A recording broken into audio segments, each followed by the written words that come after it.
Esto arranca así. La idea era que estuvimos conversando con José María, era traerles algunos puntos que sean de interés para las jornadas en lo que respecta al sector de infraestructura. De por sí el sector de infraestructura es amplio, cubre múltiples sectores, el área cubre múltiples sectores, energía, transporte, logística en general, agua, transporte también no solo en su dimensión interurbana, sino también internacional y local. Entonces, se imaginan que en una presentación de 20 minutos no es el objetivo hacer una cobertura de todos los sectores, y entonces en esa conversación con José María tratamos de hacer un reparto temático de forma tal de complementarnos e ir cubriendo lo más posible. Pero bueno, esa es la aclaración. Esta presentación no apunta a querer cubrir todos los sectores, sino que va a arrancar desde la macro y va a bajar hacia los sectores en la medida que me parezca que vale la pena hacer alguna mención. Ya les anticipo, el último que voy a tratar y por las circunstancias es el de TICS. Bueno, y después José María va a avanzar específicamente en sectores de energía y agua, pero más con una órbita provincial que nacional. Entonces se me ocurrió arrancar con esta primer filmina para poner un contexto, que es la región y Argentina. La región viene de varios años de poco crecimiento y se le presenta el episodio, vamos a llamarle COVID, del año 2020, en el cual se está previendo una caída de 9 puntos del PBI, con un posible recupero estimado en alrededor de 3,7 el año siguiente. Argentina está en una situación un poco peor, porque en lugar de venir con tasas de crecimiento positivas y caer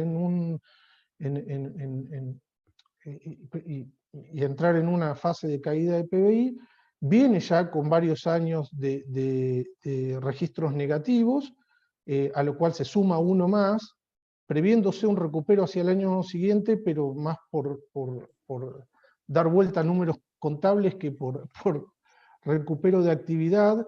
Esto puede haber distintas fuentes, pero los primeros dos bullets de la filmina apuntan a decirles estamos en medio de una recesión global, y Argentina no es la excepción, con un fenómeno más. Acá me concentro en Argentina solamente. Yo les agradecería, si alguien tiene el micrófono prendido, apagarlo. Así no tenemos el retorno que estoy escuchando. Entonces, venimos con una situación de un sector público deficitario, y acá solo me concentro en las cuentas nacionales, en los últimos 10 años, y la región también en los últimos 7 años, y que se profundizan este año, y que el año que viene no se van a revertir, van a seguir en la cuenta negativa. Entonces, yo lo primero que quise hacer es la pregunta: ¿hay algún rol para discutir el sector de infraestructura en este contexto? Diera la impresión que por inversiones, más vale cambiemos de tema, pero voy a tratar de hacer algún punto al respecto.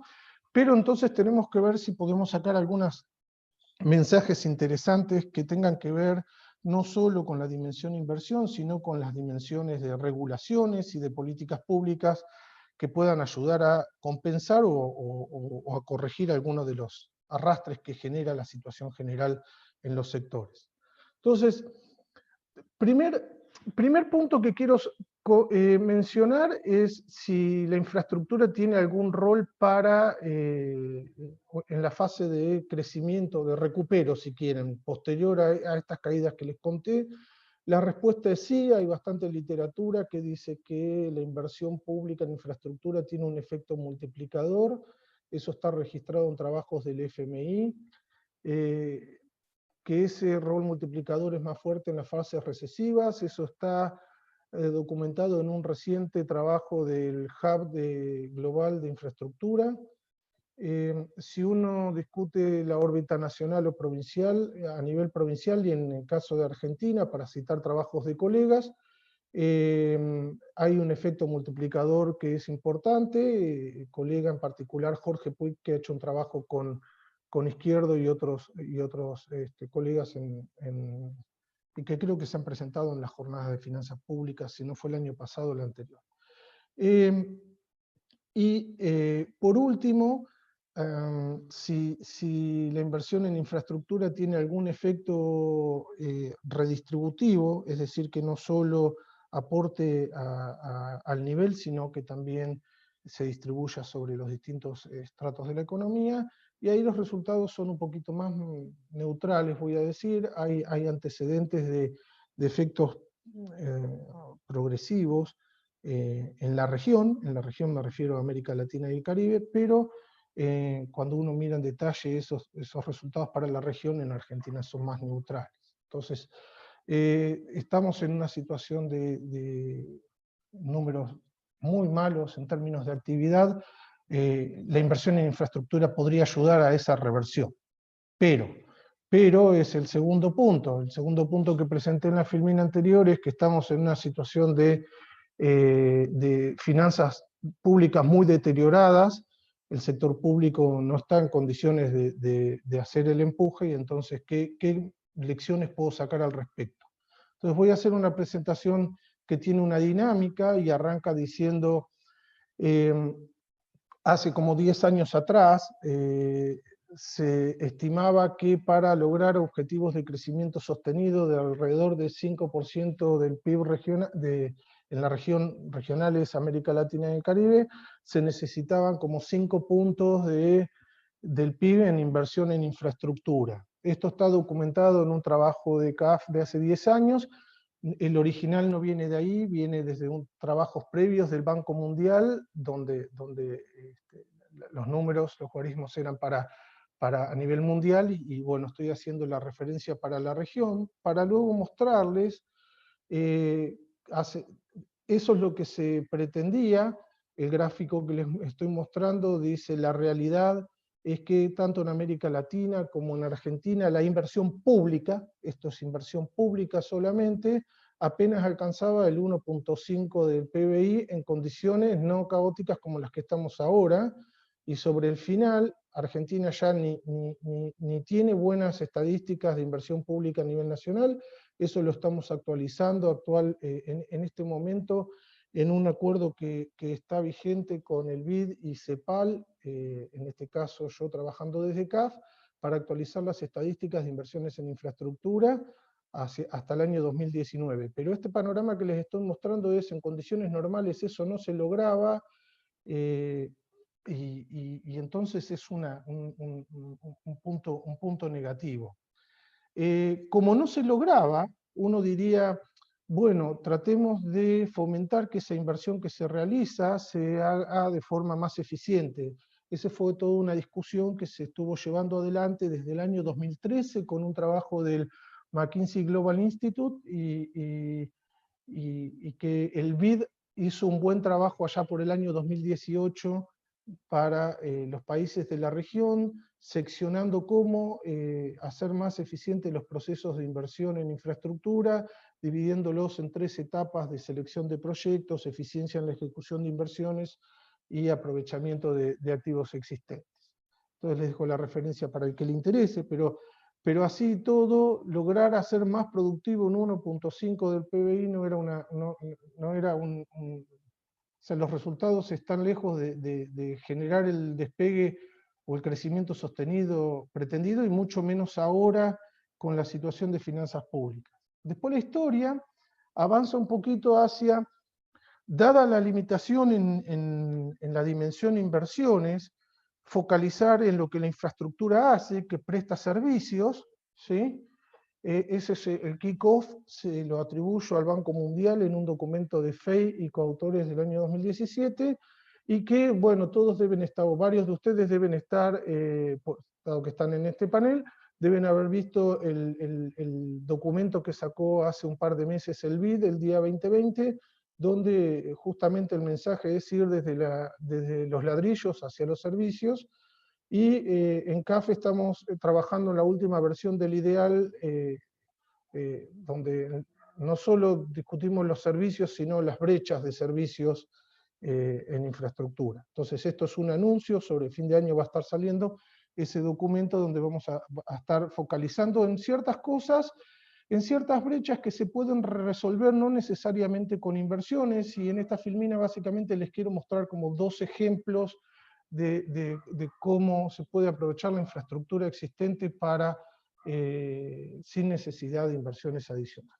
Entonces, uno se para en Argentina, en el sector de energía eléctrica, la cobertura es prácticamente total, barre el sector y encuentra que las pérdidas de transmisión y distribución andan en los alrededores de 16 puntos, versus, por ejemplo, 6 puntos en países desarrollados. Un sector que tiene tarifas bajas cuando las mira en moneda internacional, pero cuando se comparan con el poder de compra, terminan siendo elevadas, aún incluyendo subsidios. Y finalmente, servicios que ahora, concentrándome en el área metropolitana de Buenos Aires, servicios que tienen cortes en frecuencia y en duración muy por encima de los estándares internacionales. Entonces, a modo de ejemplo, entonces, hay una infraestructura que presta un servicio, empezar a hacer foco en la dimensión pérdidas, en la dimensión calidad, puede ayudar a tener un servicio asequible, de calidad, etcétera, sin necesidad de inversiones significativas. Bueno, y ahí saco una primera lección de la necesidad de tener un panorama, un horizonte de normas, de regulaciones que apunten a estas dimensiones. Rápido, esto ya para algo de país y algo de área metropolitana de Buenos Aires. El país tiene buena cobertura de agua en el sector urbano, hay algunos baches en el sector rural. En otros países, menciono Bolivia y Perú para decirles, el problema de agua no está resuelto en la región, todavía se necesitan inversiones para lograr la cobertura, pero más allá de eso, si uno quiere dar los pasos hacia los servicios que presta esa infraestructura, cuando quiere preguntar cómo está la provisión de agua manejada en forma segura, esta es la que llega por nuestras canillas, con ciertos controles de calidad y demás, ya no hay buenas estadísticas ni siquiera en el país, ni siquiera en la región del área metropolitana de Buenos Aires. Cuando uno quiere preguntarse, así como las pérdidas de electricidad, las pérdidas en el sector, aproximadamente el 40% del agua extraída se pierde en el camino. Es un servicio que está visto como barato en términos de dólares y en términos de asequibilidad, pero con un sector que está fuertemente subsidiado. Entonces, estos 2 ejemplos son para volver a mostrarles los servicios.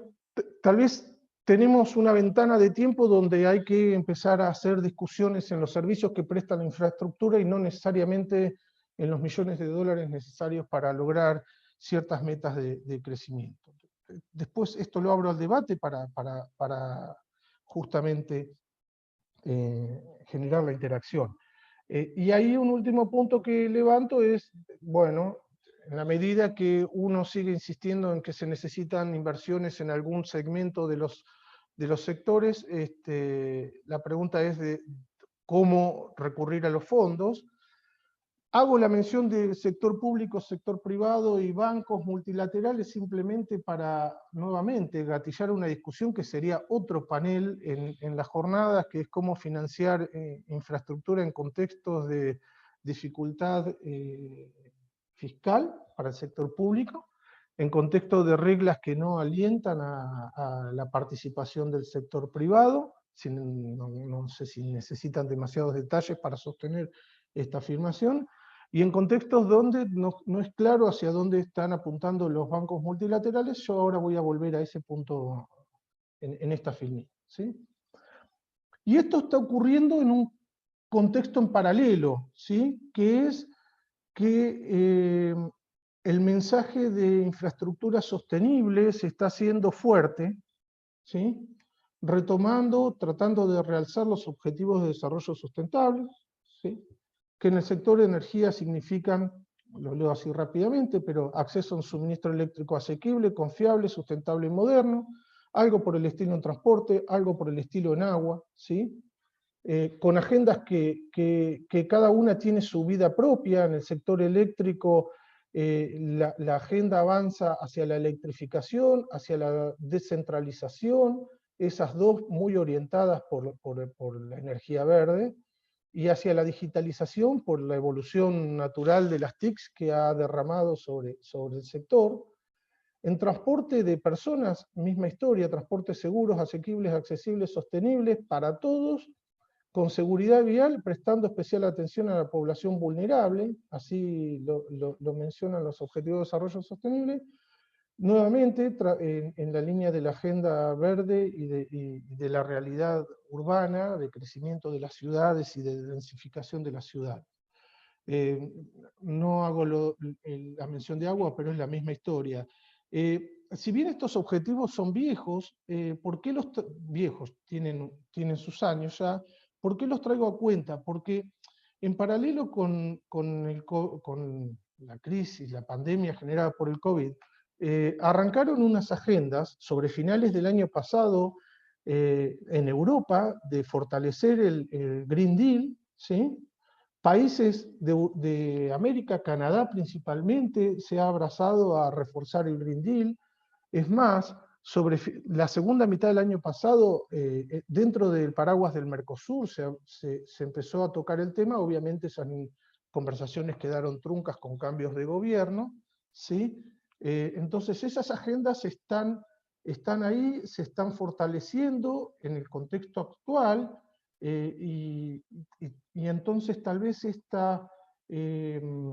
enfoque de servicios y de brechas de servicios es importante para entender cómo calzar todas las dimensiones de esos objetivos recién mencionados en un contexto de múltiples dificultades. Las financieras, como ya fueron mencionadas, y la que yo suelo mencionar como sábana corta, en el sentido de el desafío que significa proveer un servicio para todos, de buena calidad y barato, ¿sí? Entonces, también dejo ahí abierto el desafío y atento a reacciones. Y la otra cuestión que quería mencionar es por dónde están los bancos. Estos dos bullets que pongo acá no son excluyentes, son simplemente, si uno entra a la página web de los bancos hoy, las primeras menciones que aparecen son estas dos. Y acá me concentro en BID, CAF y Fonplata. Recientemente han hecho una alianza por la integración regional, o sea que diera la impresión que la agenda no es excluyente, vuelvo a decir, pero la infraestructura que le puede capturar el ojo es la infraestructura que tiene que ver con integración, tratando de revivir toda la agenda que se frenó con IRSA, COSIPLAN y demás. Y la otra cuestión que tiene un interés en especial es la de infraestructura digital. Voy a avanzar un poquitín porque creo que me están quedando 2 o 3 minutos. Entonces, para la Argentina, simplemente hacer la siguiente mención. Las tendencias mundiales que acabo de mencionar, Argentina está muy atrasada, y solo hago un ejemplo de cómo está la cobertura de energías renovables no convencionales para cubrir la meta prevista hacia el 2025, 20%, está muy lejos respecto de otros países de la región.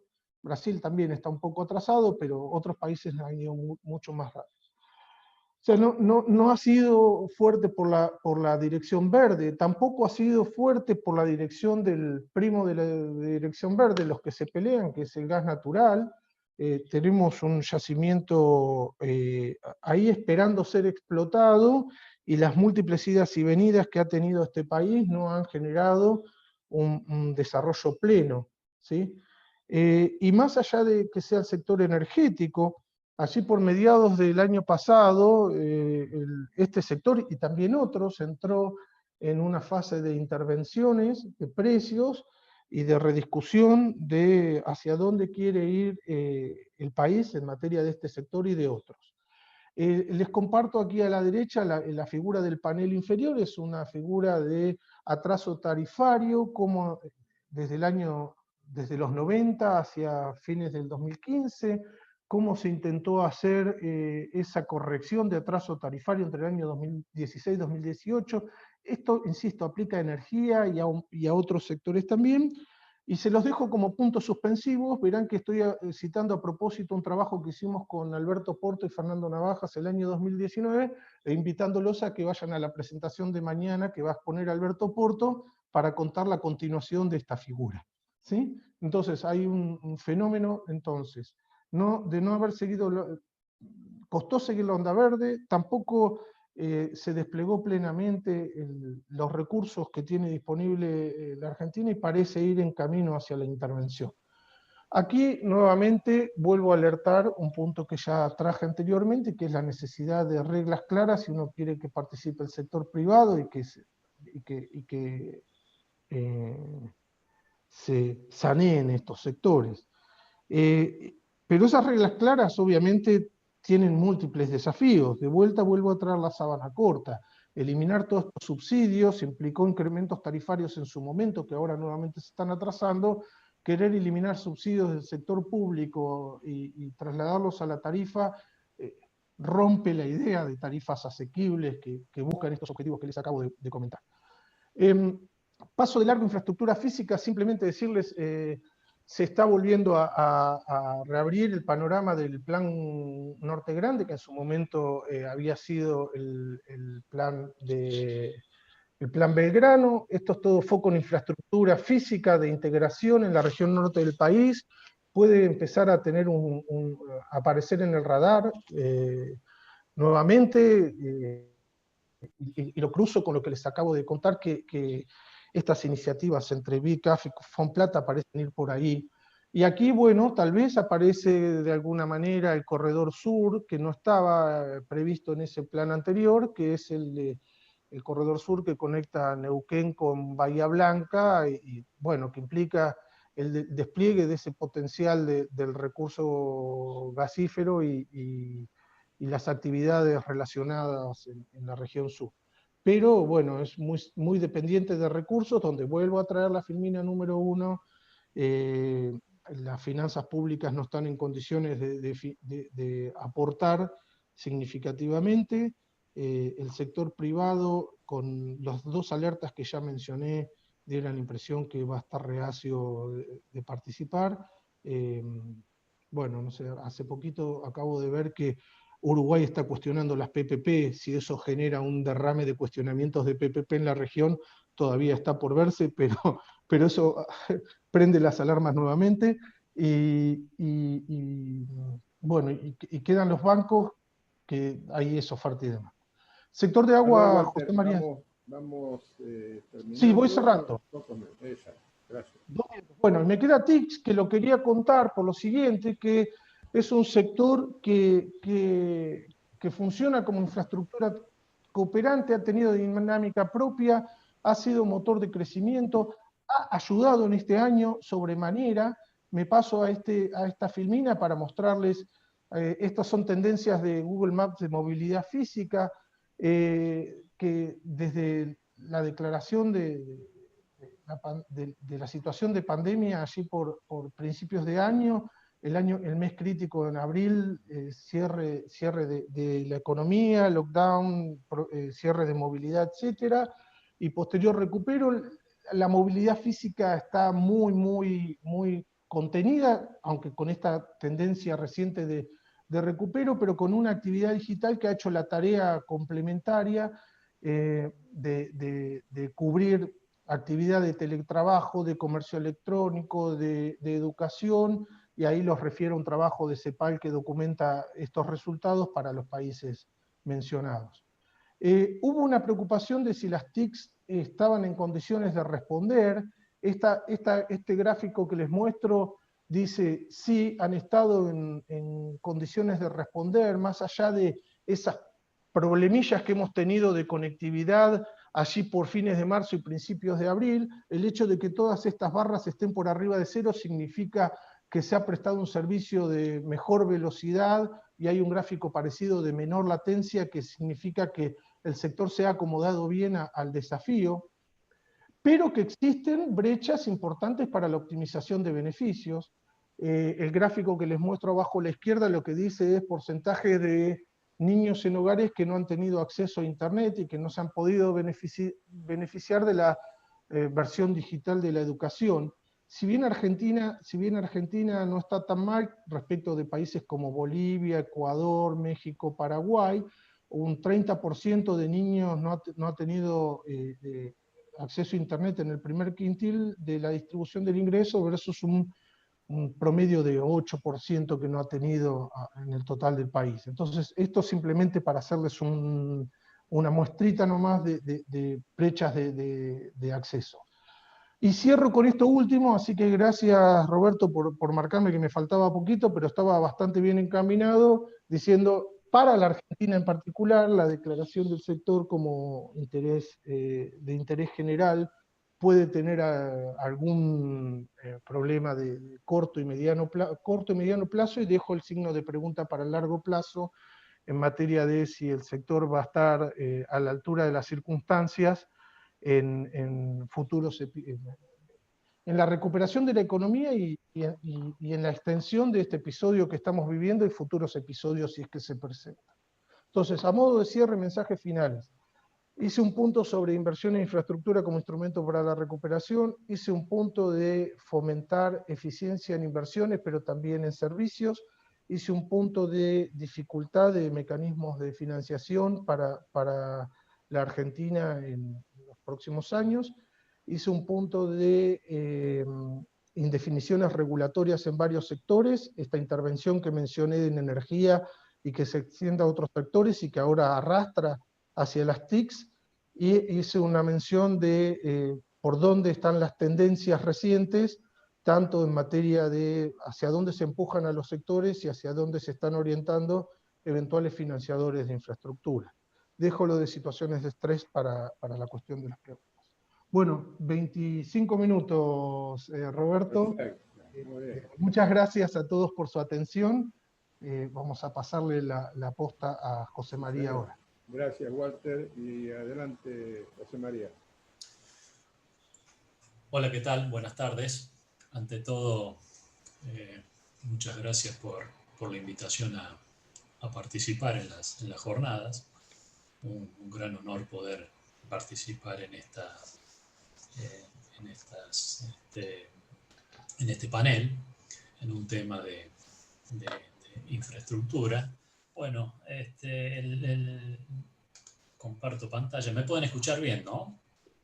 Vamos a ver. Bárbaro. Vamos adelante. Bueno, la infraestructura, un poco ahí, en conversaciones con Walter, a ver cómo enfocábamos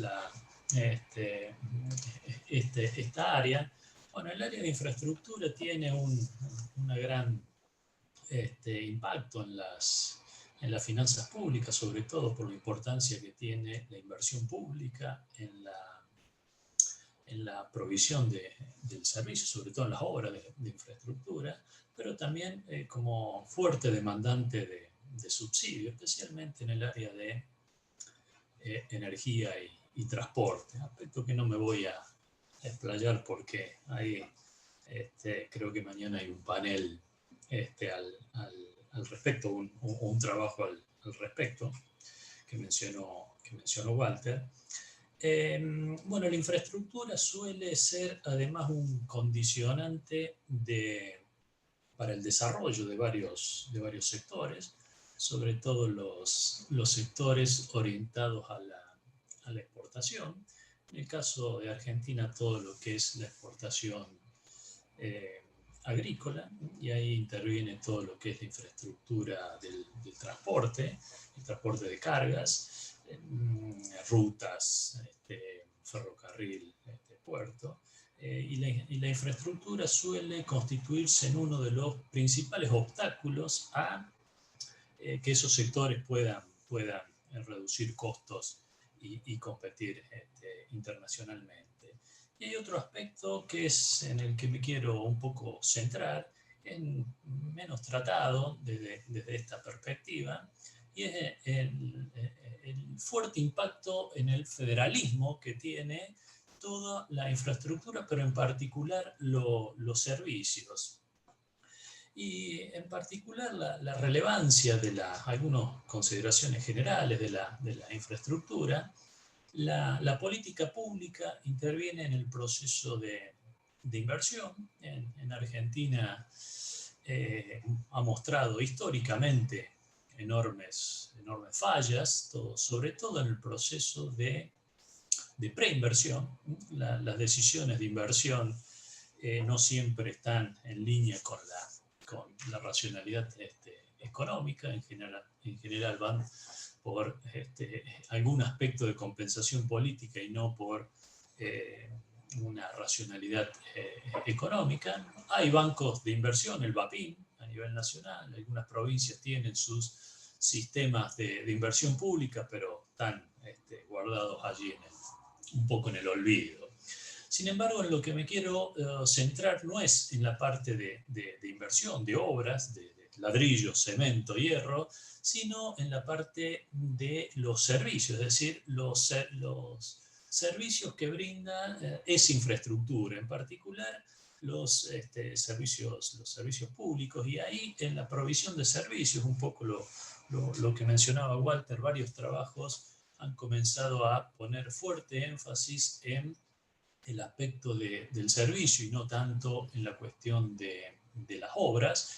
Y ahí, sobre todo en aquellos que tienen un gran componente monopólico, entra la regulación de los servicios como mecanismo para forzar mejoras en calidad del servicio y reducciones de costos, mejoras de eficiencia.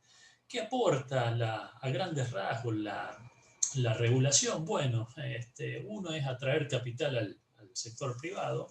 Ese aspecto en Argentina particularmente tuvo relevancia en la década del 90, en el plan de convertibilidad, pero a partir del 2002 el capital privado ha sido bastante limitado sus incentivos al sector, sobre todo por fuerte expropiación regulatoria. Tengamos en cuenta que es un sector de capital intensivo, inversiones de largo plazo, específicos, entonces propio de un sector que puede ser sujeto a una expropiación desde el punto de vista regulatorio. Los otros dos aspectos, bueno, lograr mejoras en la calidad y proveer eficiencia. Y es acá donde hay un amplio espacio para que no requiere inversión, pero que se pueden lograr amplias mejoras en calidad y sobre todo en eficiencias productivas. Claramente, el aspecto más controvertido es la tarifa, sobre todo en aquellas situaciones típicas de Argentina, donde hay desfasajes tarifarios muy significativos, y hacer converger las tarifas a los costos, bueno, eso requiere y toma visibilidad. Los servicios públicos y la infraestructura toma visibilidad, sobre todo cuando hay una revisión tarifaria. Y en particular en lo que me voy a centrar es en los servicios públicos y sobre todo los servicios públicos domiciliarios, en particular agua y energía eléctrica, y destacando un aspecto que me parece central y que ha quedado un poco relegado en la discusión, que es el federalismo regulatorio. ¿Por qué? Porque gran parte de la regulación de los servicios públicos está en manos de las provincias, sobre todo los sectores de electricidad, de distribución de electricidad, y en el sector de agua, pero además hay otras cuestiones. Muchas veces las provincias han delegado a las municipalidades y ahí se ha generado algún aspecto que genera ruido y que vamos a discutir. Cuando uno analiza la regulación, realiza un diagnóstico de un de un sector proveedor de servicios públicos domiciliarios, y para buscar algún elemento donde se puede mejorar y donde se pueden forzar mejoras a través de la política pública, mejoras de eficiencia, sobre todo de eficiencias productivas. Uno va al marco regulatorio. El marco regulatorio, la lectura del marco regulatorio permite inferir cuánto de esa política pública puede lograr mejor a través de la regulación.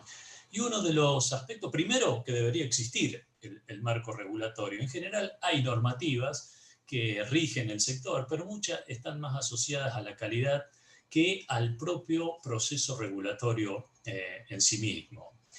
Es más, hay sectores teóricamente regulados que no tienen marco regulatorio ni ente regulador. Vamos a ver algunos ejemplos a continuación. Uno de los aspectos que se analiza es la organización institucional. En primer lugar, si hay o no ente regulador. Si hay ente regulador, cómo está conformado un aspecto, cómo está conformado el directorio. Eso permite o muestra de alguna manera cuán dependiente o independiente es el ente regulador del poder político. Hay también discusiones respecto si se requieren entes de regulación por sector o entes multisectoriales. A nivel nacional, los organismos reguladores son más por sectores, ya hay una discusión al respecto. Sin embargo, cuando se baja a nivel, sobre todo provincial, predominan los organismos multisectoriales. No obstante, hay provincias que, por ejemplo, tienen ente regulador, en particular en el caso de la energía. El marco regulatorio debe definir claramente los actores del mercado, los actores, y sobre todo cuál es el rol de cada uno de estos actores. Ahí debe estar bien clara esta separación de roles. La separación de roles es quién planifica el sector, quién decide los lineamientos, los grandes lineamientos de política, quién opera el servicio, cómo surge el proceso de inversión, y el regulador. Esto es importante porque sobre todo muchas empresas provinciales surgieron en su momento como mecanismo para implementar la política, sobre todo en los sectores energéticos, donde la empresa de energía planificaba e instrumentaba, proveía el servicio y se regulaba a sí misma. En algunos casos eso todavía sigue de esa manera. Por lo tanto, una empresa donde decide la política sectorial, provee el servicio y se regula, genera un entorno poco favorable para mejoras de eficiencia. Eso es un aspecto que ya vamos a discutir en el caso eléctrico de Córdoba en particular.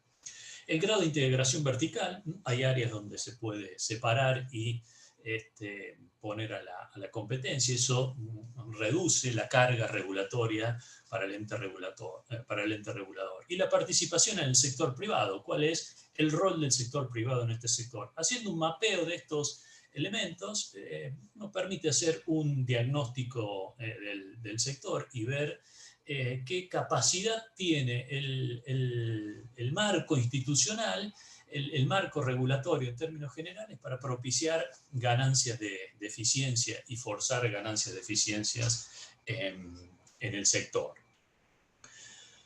El sector de agua. Bueno, agua y saneamiento, acá vemos un mapa bastante heterogéneo en el país. Hay provisión estatal y provisión privada, hay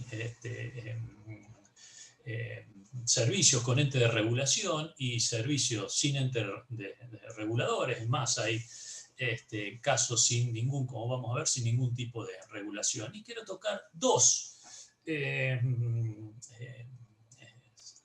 empresas en particular. Una es AISA que provee el agua a Buenos Aires y a Cava y 26 partidos bonaerenses, que está dentro del ámbito nacional.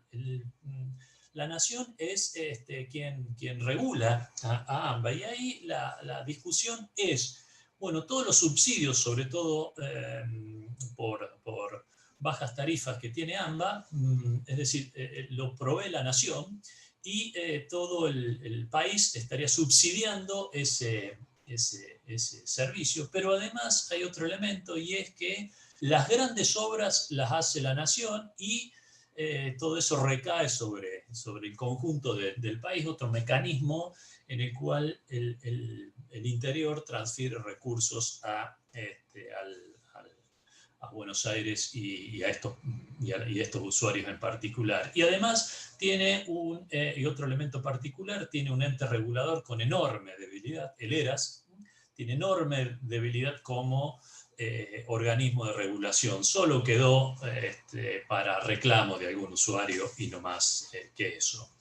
El otro aspecto es la Córdoba. Córdoba, si bien aparece acá como un proveedor del sector privado, en realidad el sector privado está en Aguas Cordobesas, que provee a la ciudad capital, y a través de un contrato que regula el ERCEP, la provincia. Sin embargo, Córdoba tiene 427 municipios y comunas, y en el resto, es decir, el que no es ciudad de Córdoba, lo proveen municipalidades. Está en manos es decir, la provincia delegó a las municipalidades el poder concedente. Por lo tanto, las municipalidades deberían regular, serían los reguladores del servicio. ¿Cuál es la dificultad? Bueno, la dificultad es que las localidades, inclusive las medianas, no tienen la capacidad de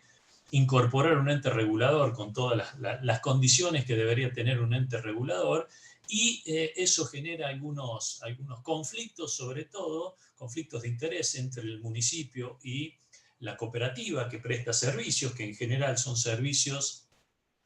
multi-utilities, no solo son proveedoras de agua las cooperativas, y hay enormes subsidios cruzados entre servicios, y eso distorsiona claramente las señales de precios. Y además el conflicto de interés es que muchas veces se presenta la puja, algunas en Córdoba muy conocidas, entre la municipalidad y la proveedora del servicio. El municipio no le quiere aumentar las tarifas, y eso desfinancia, porque eso genera un costo político al intendente, y eso desfinancia la cooperativa, la provisión del servicio. Y bueno, eso. ¿Cuál es la importancia de este aspecto municipal? Bueno, que gran parte del servicio es provisto por municipalidades, está dentro del ámbito municipal. ¿Cómo se ha resuelto y cómo se ha recomendado resolver esta debilidad regulatoria que tiene este sector? Bueno, cosa que ocurrió en otros países, también se siguió en el mismo camino. Transferirle la capacidad regulatoria a la provincia, sobre todo en el aspecto tarifario, que es el aspecto que entra en conflicto permanente. Transferirle a la provincia, y un ente regulador provincial fije y haga los estudios tarifarios y fije las tarifas. Bueno, en el caso de la energía eléctrica, bueno, está dentro del ámbito nacional, la generación y el transporte, y hay un capítulo de discusión que hacer con Edenor y Edesur. Está la idea de transferir a las áreas, pero el problema es que tiene varios partidos, y eso genera problemas jurisdiccionales. Hay que poner de acuerdo a todas las jurisdicciones, y no es sencillo. Bueno, la distribución, y acá viene el otro aspecto, es que está en manos de la provincia. La regulación de la distribución está en manos de las provincias, empresas estatales, también cooperativas. Muchas de las cooperativas están fuera del radar regulatorio. ¿Qué es esto? Hay muchas cooperativas no tienen contrato de concesión, no tienen la concesión, por lo tanto no pueden comprar energía en el mercado eléctrico mayorista, se lo tienen que comprar en general a la empresa provincial, si es que existe, y es el área, la distribución, el último tramo de la parte eléctrica, es donde hay mayores dificultades en las provisiones del servicio. Y además está sujeta a un desafío tecnológico, sobre todo esta idea del usuario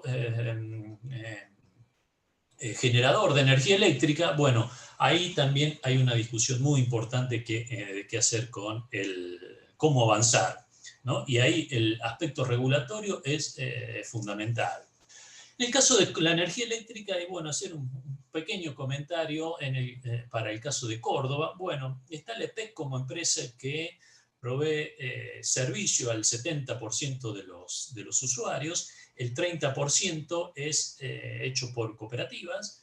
Gran parte de esas cooperativas no tienen contrato de concesión, por lo tanto le tienen que comprar a la EPEC. La EPEC es una empresa... ¿sí?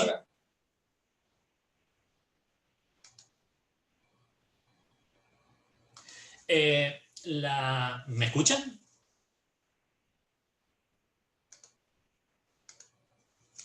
Es una empresa verticalmente integrada y, bueno, esa integración entre generación, transporte y distribución del EPEC es uno de los puntos más controvertidos en el sentido de que las pérdidas en el área de generación eléctrica se las transfiere a la distribución y la tarifa de distribución tiene que cubrir todas esas pérdidas. Bueno, ahí la alternativa es generar distintas unidades de negocios, aunque sea con contabilidad regulatoria.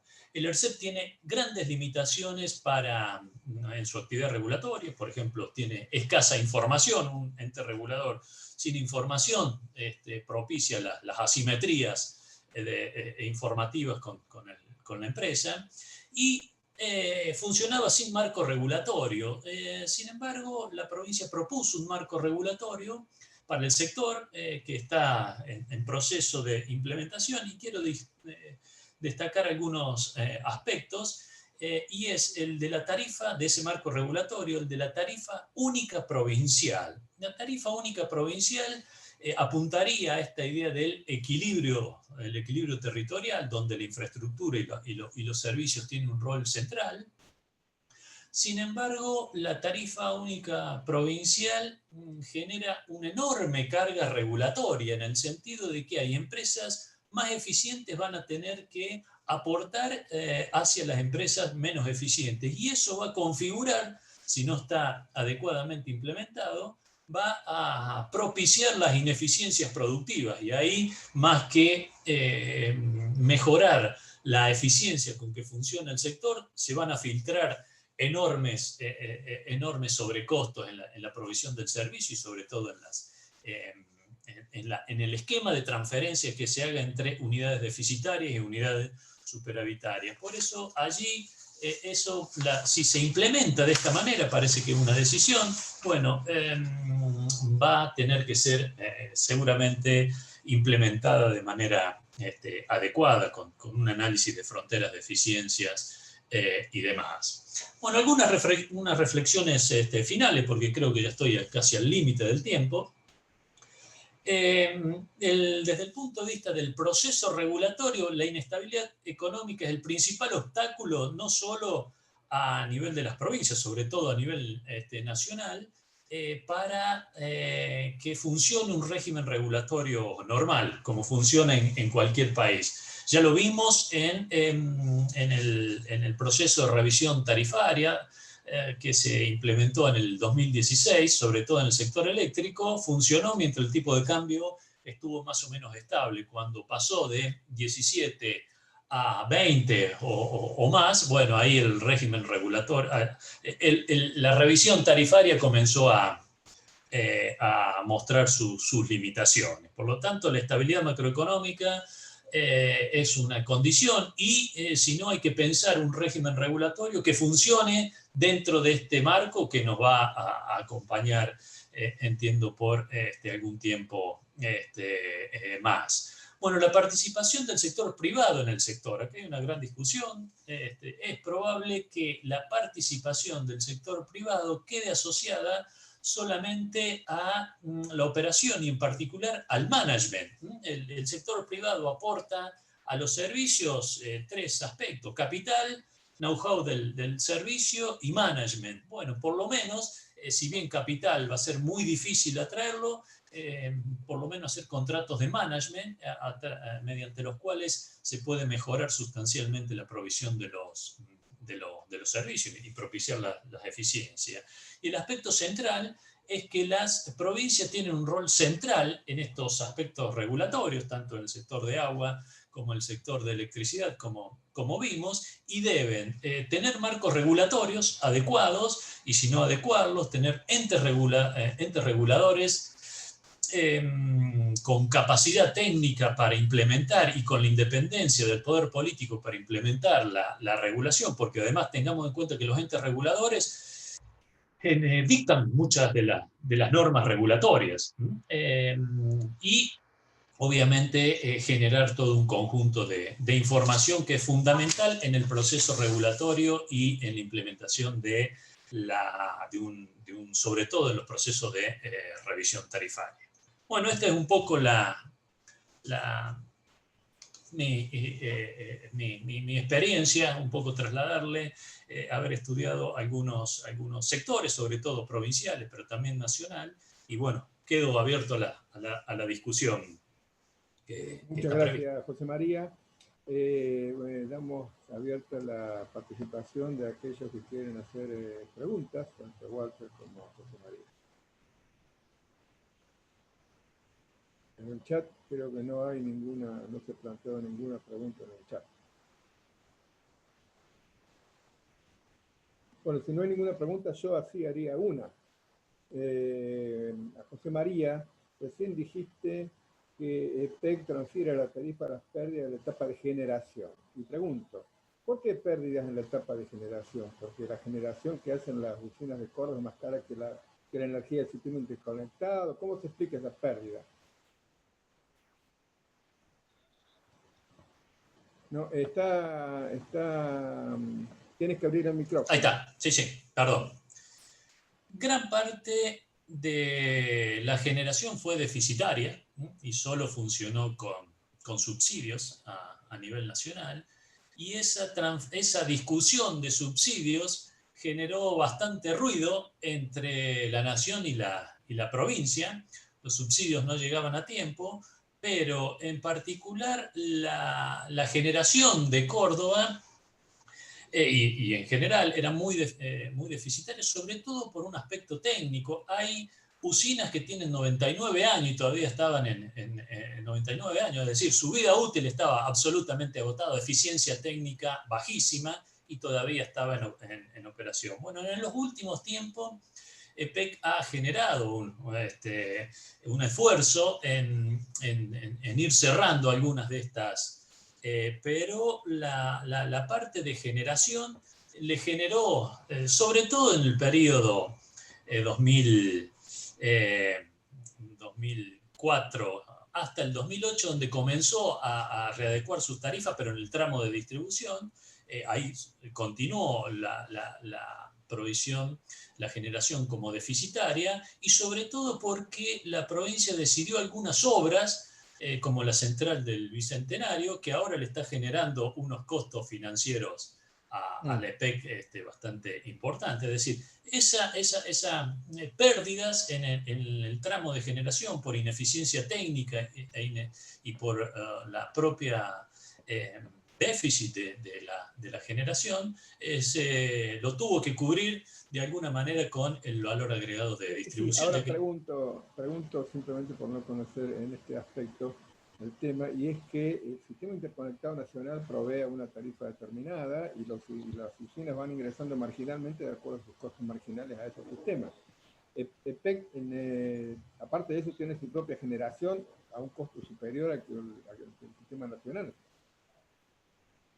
Sí, efectivamente, tiene la ineficiencia técnica hacía que entraran muchas usinas, pero además la EPEC compraba su propia energía en algunos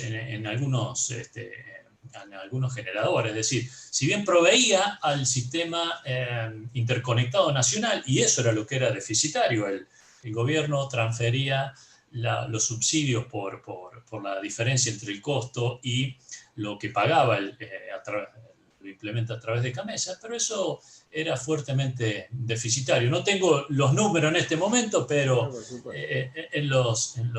y ahí era la gran discusión, qué hacer con el sistema de generación de la provincia. Claro, claro. Fantástico. Perdón que te interrumpa, José María.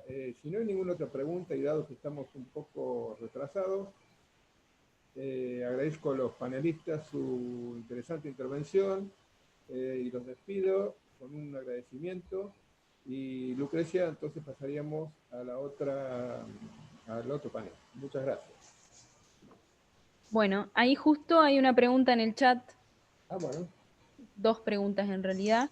Dice, para ambos, en especial para Walter, ¿qué brecha ven entre Argentina y Brasil o Chile en infraestructura? No sé si prefieren Esa que pregunta, lea ambas o... No, está bien, estoy viendo también la de Fernando Britos sobre condiciones institucionales. Aproximación a la pregunta de Alberto.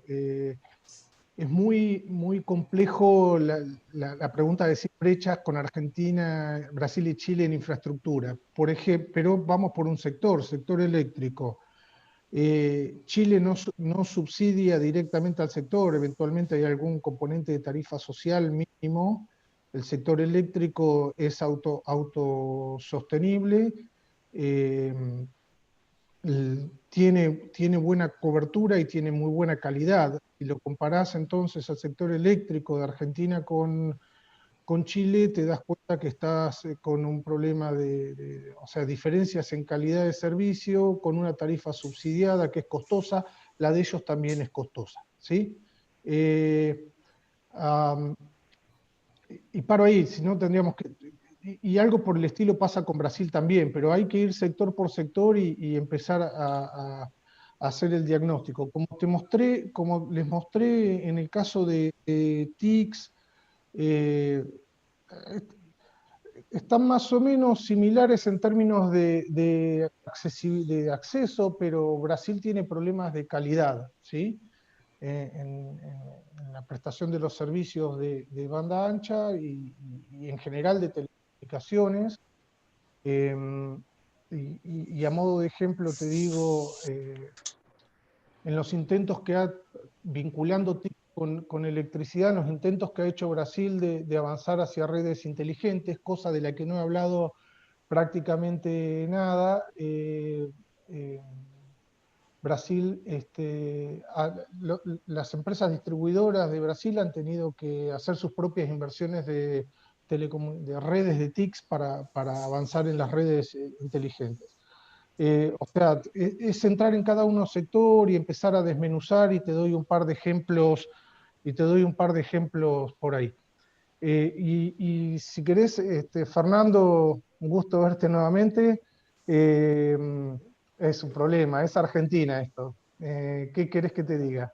En la medida que no logremos, esto es una frase muy vieja mía que dice que en la medida que no logremos generar una columna vertebral de la cual, a medida que van haciendo cambios políticos, los cambios son marginales hacia un lado o hacia el otro, y armes un conjunto de reglas e instituciones que no sean deshechas en una nueva gestión, estamos en problemas. Así que yo no quiero decir no lo veo posible, porque por ahí hay cambios a futuro, pero lo veo bastante lejos en el horizonte. José María, no sé si querés complementar algo. Sí, a nivel nacional, absolutamente de acuerdo, sobre todo las intervenciones de los entes reguladores fue una muestra de debilidad institucional. Sin embargo, en los ámbitos provinciales se podría introducir. Hay un enorme espacio para que se mejoren creando entes reguladores que por lo menos propicien alguna mejora en el sector. Digamos, las provincias tienen espacio para eso. No lo veo así a nivel nacional. Muchas gracias por la Muy respuesta. bien, entonces damos por finalizado este panel, Lucrecia. Pasamos Sí, vamos a dar comienzo al panel a número Marcelo. al panel número 2, que estaba fijado para esta sala. El panel trata sobre reforma previsional y le doy la palabra a Marcelo Capello, que presentará a los expositores. Buenas tardes a todos. Pasamos entonces al segundo panel, un tema siempre vigente